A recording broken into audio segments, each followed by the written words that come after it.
Good morning. I hope you are as excited for the day as I am. I set the alarm for the really crazy hour of 4:45 and thought that that would give me ample time to do all the things that I wanted and needed. And of course, it wasn't enough time, which is just crazy. But what I found is because I gave myself that time, I actually had a little bit of a longer yoga and meditation practice because I felt like I had plenty of time. And that put me in a zone where the rest of the morning has just flowed so well. If only I had more time to just keep working on the things that I wanted to work on.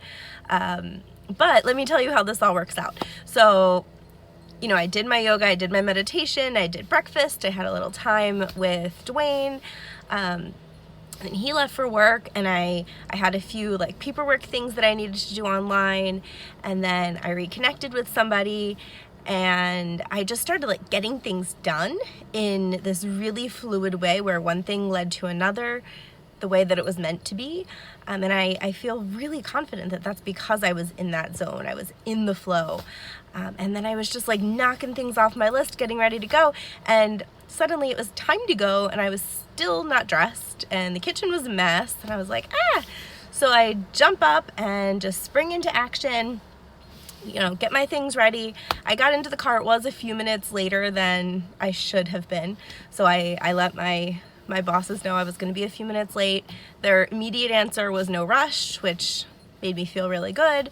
And then, of course, the car was frosty for one of the first times this season when I'm in a super rush. So I opened the back door and reached for the ice scraper, and there is my debit card, which I lost yesterday.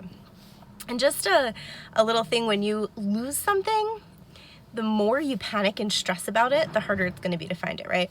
I'm sure people have had that experience. And so I looked all the places that I could have looked. I called Whole Foods. I called the house that I babysat the night I last used it. Nobody had seen it. But I decided to just let it go. I slept on it. I, intended that I would find it today. And then I just forgot about it. It's popped into my head a few times, but I don't have any other places to look right now, so I just let it go. And I opened the car door, and bam. No idea how it got there, but there it was. And then I get to work. Here I am. I'm actually still sitting in the car because I arrived, and the family I work for, actually the kids are still sleeping, and they asked if I could take a few minutes. So here I am doing one more thing that I really am inspired and love to do. So I hope you have a great day and can find some way to get in the zone. If you do, send me a message or leave a comment. I would love to hear what some of your ideas for getting in the zone are.